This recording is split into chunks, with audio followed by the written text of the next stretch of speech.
आप देख रहे हैं भवानी टाइम्स।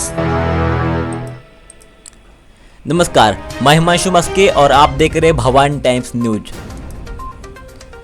मराठा आरक्षण को लेकर राज्य में एक बार फिर सियासी गर्मी बढ़ गई है।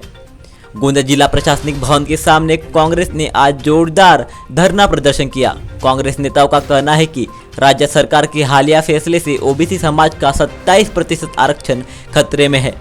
धरने में बड़ी संख्या में पदाधिकारी और कार्यकर्ता शामिल हुए, जिन्होंने ओबीसी आरक्षण बचाओ, जीआर वापस लो और सरकार होश में आओ जैसे नारे लगाकर माहौल गुंजा दिया। कांग्रेस नेताओं ने स्पष्ट किया कि उन्हें मराठा समाज को न्याय मिलने पर आपत्ति नहीं है, लेकिन ओबीसी समाज के अधिकार से समझौता नहीं किया जाएगा। उन्होंने चेतावनी दी कि यदि निर्णय वापस नहीं लिया गया तो मंत्रियों को जिले में घुसने नहीं दिया जाएगा। साथ ही 21 सितंबर को ओबीसी समाज का ऐतिहासिक मोर्चा निकालने की भी घोषणा की गई। धरने के दौरान प्रशासन ने कड़ी सुरक्षा व्यवस्था की। हालांकि प्रदर्शन शांतिपूर्ण रहा, लेकिन सरकार के खिलाफ गुस्सा साफ झलक रहा था। ऑलरेडी एनटी आणि व्हीसीएनटी मध्ये समाविष्ट आहे, त्याच्या ते आरक्षण घेत आहे। त्या आरक्षणामध्ये त्यांना अनेक नोकऱ्या मिळालेल्या आहेत आणि म्हणून एसटीच्या या 7% आरक्षणामध्ये त्यांनाही पुन्हा समाविष्ट केलं तर हा जो दुर्लक्षित मूळ आदिवासी आहे जो एसटी मध्ये हा दुरावला जाईल आणि त्याचा विकास कधी होणार नाही। आणि म्हणून गोंदिया जिल्ह्यामध्ये काँग्रेस कमिटीने निर्णय घेतलेला आहे की या आरक्षणामध्ये जर दोन जाती समाविष्ट करत असतील तर त्याचा आम्ही विरोध, त्याला कुठल्याही प्रकारचं समर्थन नाही आणि ओबीसीच्या आणि एसटीच्या आंदोलनाला काँग्रेसचा 100% समर्थन या जिल्ह्यामध्ये राहील। याच्यासाठी आज आम्ही हा पहिला आंदोलन केले। गोंदिया जिल्हा काँग्रेसच्या सर्व कार्यकर्त्यांच्या उपस्थितीमध्ये आज हे भव्य धरणे आंदोलन या ठिकाणी करण्यात आलेलं होतं। त्याचा प्रमुख उद्देश असा आहे की महाराष्ट्र शासनाचे मुख्यमंत्री जे आहेत देवेंद्र फडणवीस यांनी चुकीच्या पद्धतीने मराठा समाजाच्या दबावाखाली येऊन ज्या पद्धतीने ओबीसी समाजावर अन्याय करण्याचा प्रयत्न केलेला आहे आणि त्यानंतर 2 सप्टेंबरला जो जीआर काढला त्या जीआरचं स्पष्टीकरण देत ते पूर्ण राज्यामध्ये सांगत फिरत आहेत की आम्ही हे आरक्षण ओबीसी मधून दिलेलं नाही। तर आमचा ओबीसी समाजाचा यांना प्रश्न आहे की नेमकं तुम्ही आरक्षण दिलं कुठून?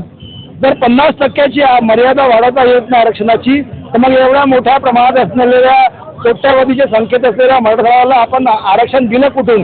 आणि ज्या मराठा समाजाचे 20 मुख्यमंत्री होऊन गेले त्या समाजाला आरक्षणाची गरज काय?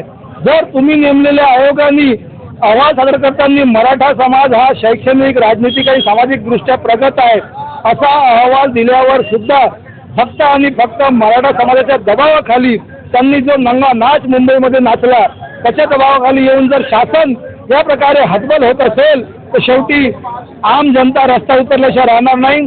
आता आपण बघत असाल धनगर समाज असो, बंजारा समाज असो हे सुद्धा आरक्षण मागत आहेत।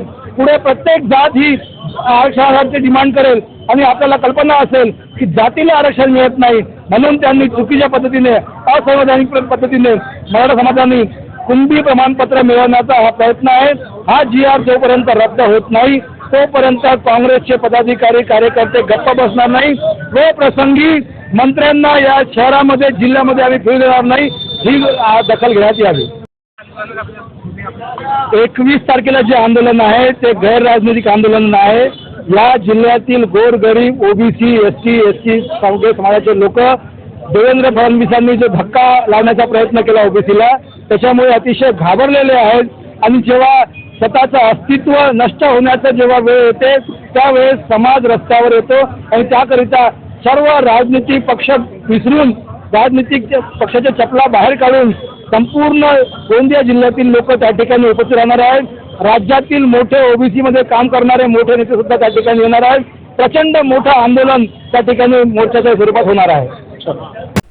फिलहाल गोंदिया से इतना ही। आगे के अपडेट के लिए बने रहिए भवानी टाइम्स के साथ।